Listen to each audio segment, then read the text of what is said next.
Hi guys, I'm back with another video about astrology and compatibility, and today I'm going to be talking about the easiest and most challenging matches for your sign when it comes to love and relationships. Before we get into any of this, I just want to say something. When it comes to compatibility in relationships and astrology, it can be really easy to get caught up in, okay, well, this sign is not a good match for me. This sign is, I have to find somebody that has, this energy in their chart and so on and so forth. Honestly, you can be in a great relationship with anybody. The most important thing about astrology is the more you understand it, the more you can kind of wrap your head around why certain things don't seem to work right off the bat, why certain energies maybe you don't get along with right away, and there is no bad match. There's no match that's ever gonna just never work out. That's just not a possibility. Every match has the possibility of working out. So I'm just trying to make the point that I'm gonna go over some of the easier matches, some of the more challenging matches, but the point I'm trying to drive home here is any match can work. There's so much more than just the sign, Really, it's interesting to look at synastry charts and really compare birth charts, and even doing that, even doing synastry readings, I've done a lot of them, and I can only think of like 2 times where the synastry reading was really foreboding. I don't want to use the word negative, but just foreboding. Like I felt like really wary about it, gave me bad feelings, you know what I mean? I was like, I don't like the idea of this, and neither of those relationships ended up working out. But the thing I'm trying to say is, for the most part, like 95% of the time, anything can work, right? Even in those synastry readings I'm talking about, they could have worked, it's just they didn't happen to. But for the most part, never be discouraged if you're dating someone and you're like, oh my gosh, our signs aren't compatible. It's fine. There's probably compatibility elsewhere in your chart. Look into that. And even if there's not, love is love, Love has no rules. So we look at this stuff for fun, and because it's interesting, and because I do think it can be very informative and it can help us kind of like understand each other better. But again, love is its own thing. Love is love. If you love somebody, it does not matter what their sign is. I've never ever lived my life not associating with people because of their signs or anything like that. I try not to pay too much attention to that, to be honest, because I love astrology, but I've never wanted to let it, rule over my life. It's a helpful guide, it's a helpful tool, but it's not the end-all be-all. Okay, so that's done and over with. Let's get into it. You can look at this video when it comes to your sun signs. You can look at each of your moon signs, your Venus. You could look at other placements as well, but those would be like the big ones that I would probably focus on. So let's start with signs that are the same sign. So if you are an Aries, you are dating another Aries.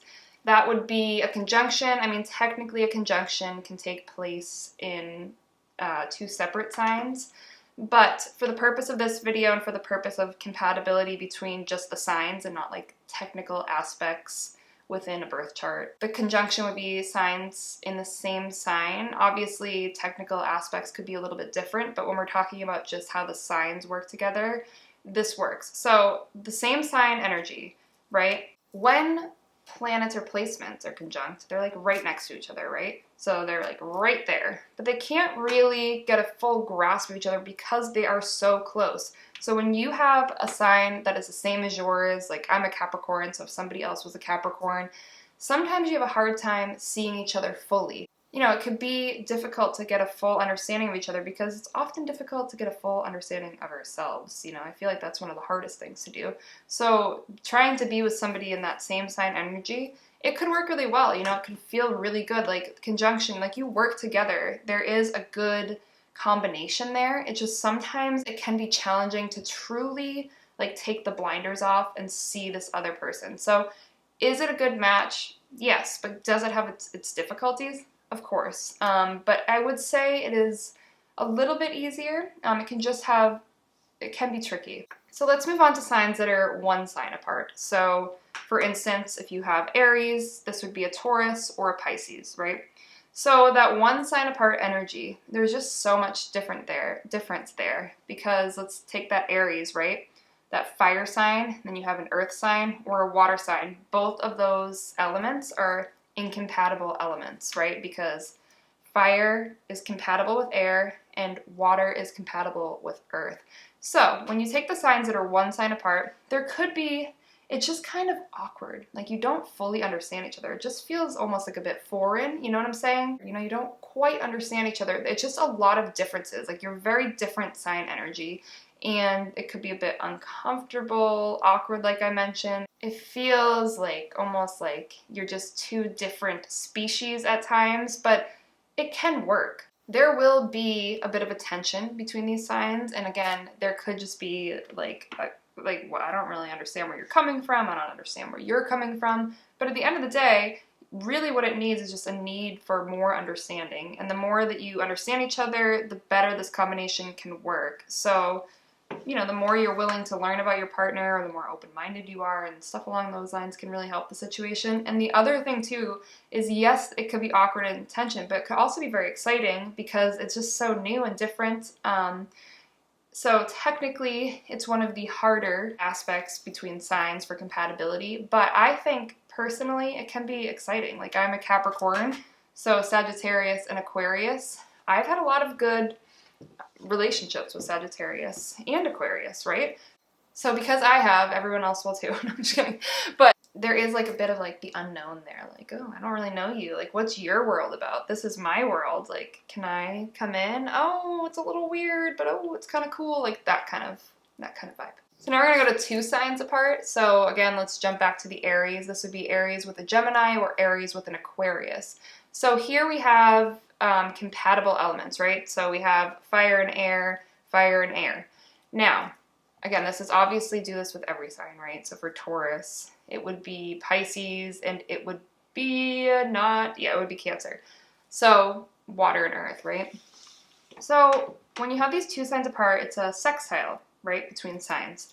And that is more harmonious. It's not as harmonious as a trine when you're looking at aspects, but the big difference here is this is a really good placement because there's a lot of opportunity, but it's not like the opportunity is just innate, and so we just get kind of like used to it and we don't put the effort in. Like the sextile is going to bring about effort. So these placements and these combinations for compatibility purposes are very positive.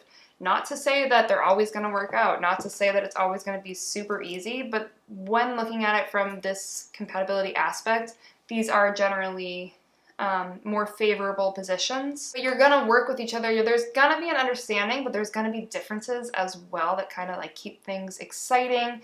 You can really be a team that works together, but also, like I said, has their differences to make things not become stale. So let's talk about signs that square each other, signs that are 3 signs apart. So for Taurus, that would be a Leo and an Aquarius. So again, it's that incompatible element. And this can be one of the trickier placements, but it doesn't mean that it's not going to work, because a square, that aspect itself, there's a lot of tension, you know, it can be challenging, can be roadblocks, things you're going to have to like work through, obstacles, but there's friction, right? And friction at some point or another has to explode. So could it explode into like you guys argue, you can't see eye to eye, there's just like a lot of toxicity there? Yeah, definitely, that could happen. But could it explode in the other way too? And there can be tons of passion and excitement and thrill, yes. So you might say, oh no, like these are not compatible elements. But like if you think of it in this way, the square always has to create an action, you know? Could be a subtle one, it could be a more drastic one. When you have signs that are squaring like that, compatibility-wise, yes, it can be more challenging. Yes, you have to really work at it. Yes, there's like a tug and like things are just kind of like, it's hard to like, you know, really get on the same page.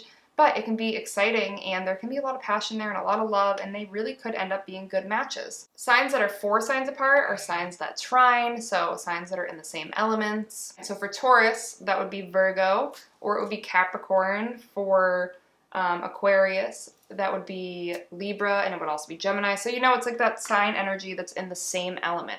So when things are in the same element, at first it's like, oh my gosh, this feels great. Like we get each other, we understand each other, we're on the same page, and things are wonderful.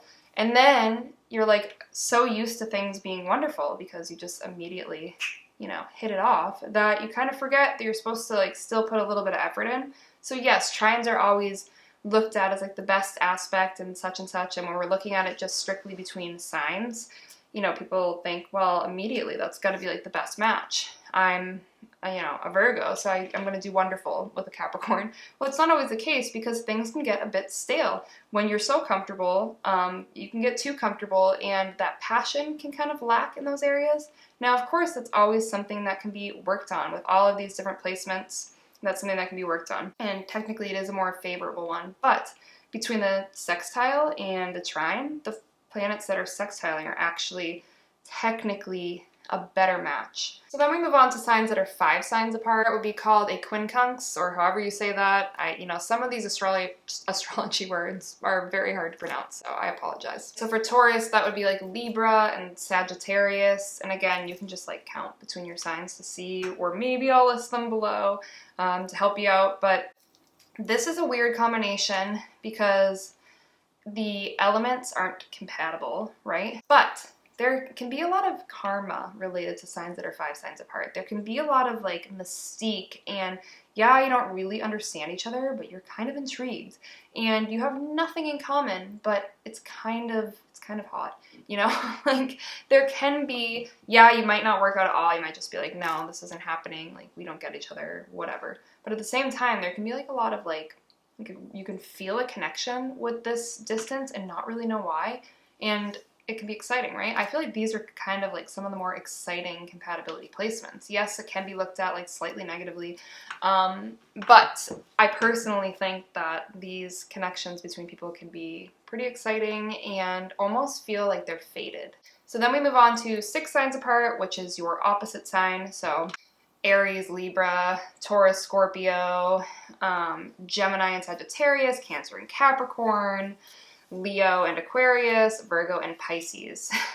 So for all of those, you are literally like looking at each other, right? So the conjunction, you're like right next to each other, but for opposition, you're looking at each other and it's kind of like sizing each other up, like, like, do I like you? Like, do we have things in common? Kind of. Do we kind of also have things that are completely opposite of one another? Kind of.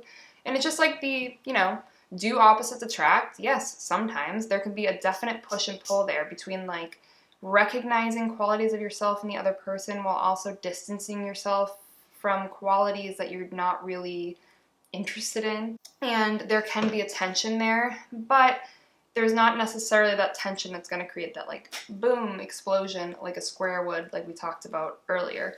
So it's tricky, sometimes they work out and sometimes they don't. Sometimes it can be a great match and other times it's just not meant to be. There's a lot of like understanding. It kind of feels like they don't really know what to make of each other, right? And there's almost like this tug of war, like who's going to be the one that makes the rules here? Who's going to be in control? Or should we just say, screw it and work together? So it's one of those where like a decision will be made eventually, but it's kind of like you're not really sure. So it can be a very good match, or it can be one that you decide to go separate ways. So that's what I have for you today in terms of sign compatibility when you're looking at the distance between signs. I'm really curious if you're in a relationship or you've had past relationship experiences, or you're kind of seeing someone, you're interested in someone.